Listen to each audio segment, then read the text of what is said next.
Bismillahirrahmanirrahim. Assalamualaikum warahmatullahi wabarakatuh. Perkenalkan, saya Badrul Haq.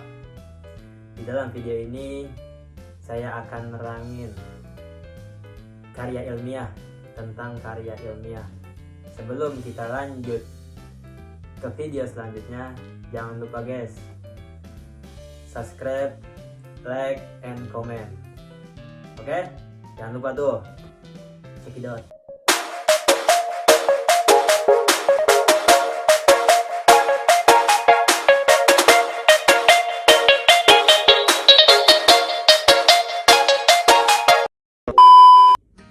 Oke, sebelum kita lanjut mengetahui lebih dalam tentang karya ilmiah, kita harus tahu dulu nih, apa sih itu karya ilmiah. Nah, karya ilmiah itu adalah karya seorang ilmuwan yang ingin mengembangkan ilmu pengetahuannya. Nah, ilmu pengetahuannya ini dia peroleh dari kumpulan pengalaman dia, penelitian dia, atau dari pengetahuan orang lain sebelumnya. Jadi kalau misalkan dia ingin mengembangkan ilmunya melalui sebuah karya ini disebut karya ilmiah. Nah, inilah yang disebut karya ilmiah. Nah, karya ilmiah guys mempunyai fungsi. Nah, fungsi yang saya tahu nih ada 3 guys. Fungsi karya ilmiah itu sebagai penjelasan, ramalan, dan kontrol. Oke, di sini saya akan terangin yang setahu saya aja ya. Yang dimaksud fungsi karya ilmiah sebagai penjelasan itu maksudnya adalah karya ilmiah bisa menjelaskan sesuatu yang tadinya belum jelas atau tidak jelas menjadi jelas dengan ada karya ilmiah itu. Nah, itu yang dimaksud karya ilmiah berfungsi sebagai penjelasan. Nah, yang kedua, karya ilmiah berfungsi sebagai ramalan. Apa maksudnya guys? Karya ilmiah berfungsi sebagai ramalan itu maksudnya karya ilmiah bisa membantu mengantisipasi kemungkinan-kemungkinan yang akan terjadi di masa yang akan datang. Nah, itu guys, yang kedua, berfungsi sebagai ramalan. Dan yang ketiga, karya ilmiah berfungsi sebagai kontrol. Hati-hati guys, kontrol, R-nya jangan dihilangin guys. Oke. Kontrol, maksudnya apa? Karya ilmiah bisa mengontrol, mengawasi, mengoreksi benar atau tidaknya suatu pernyataan. Nah, inilah fungsi-fungsi karya ilmiah. Nah, selanjutnya guys, sifat-sifat karya ilmiah. Bagaimana sih sifat-sifat karya ilmiah? Nah, yang saya tahu nih ya, sifat-sifat karya ilmiah itu ada 5 guys. Yang pertama, lugas dan tidak emosional. Yang kedua, itu logis.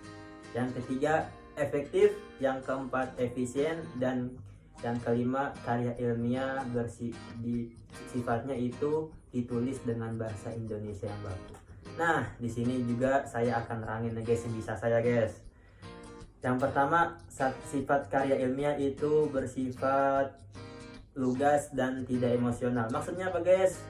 Maksudnya karya ilmiah itu mempunyai satu arti. Maksudnya apa? Tidak menggunakan kata-kata kiasan. Jadi kata-katanya jelas guys, nggak usah pakai kata-kata kiasan. Nah, itu yang dimaksud lugas dan tidak emosional. Selanjutnya itu logis. Apa sih maksudnya karya ilmiah bersifat logis? Maksudnya adalah kalimat, alinea, subbab, dan sub-subbabnya itu disusun berdasarkan urutan yang konsisten. Nah, urutan ini mencakup pengertian, klarifikasi, waktu, ruang, sebab akibat, umum khusus atau khusus umum, atau proses atau peristiwa. Nah, ini urutan-urutan yang konsisten. Selanjutnya, karya ilmiah itu bersifat efektif. Apa itu maksud karya ilmiah bersifat efektif? Maksudnya adalah baik alinea atau subbabnya itu harus menunjukkan satu kebulatan pikiran, penekanan, dan pengembangan. Itu yang dimaksud dengan karya ilmiah bersifat efektif. Efektif. Nah, selanjutnya karya ilmiah berfungsi sebagai karya ilmiah bersifat sebagai bersifat efisien. Karya ilmiah bersifat efisien, apa sih itu maksudnya? Nah, karya ilmiah bersifat efisien maksudnya adalah karya ilmiah menggunakan kalimat-kalimat atau kata-kata yang mudah dipahami oleh orang. Itu yang dimaksud karya ilmiah bersifat efisien. Dan yang terakhir, karya ilmiah sifatnya itu ditulis dengan bahasa Indonesia yang baku. Jadi bukan pakai bahasa gaul zaman sekarang, guys, ya.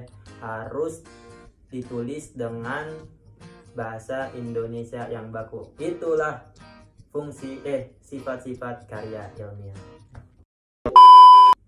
Oke guys, tadi sudah saya terangkan sedikit tentang karya ilmiah, apa itu karya ilmiah, fungsi karya ilmiah, sifat-sifat karya ilmiah.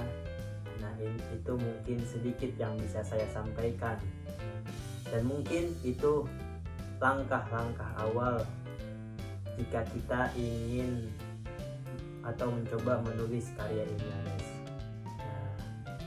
Mungkin hanya ini yang bisa saya sampaikan. Jangan lupa guys, subscribe, like, and comment.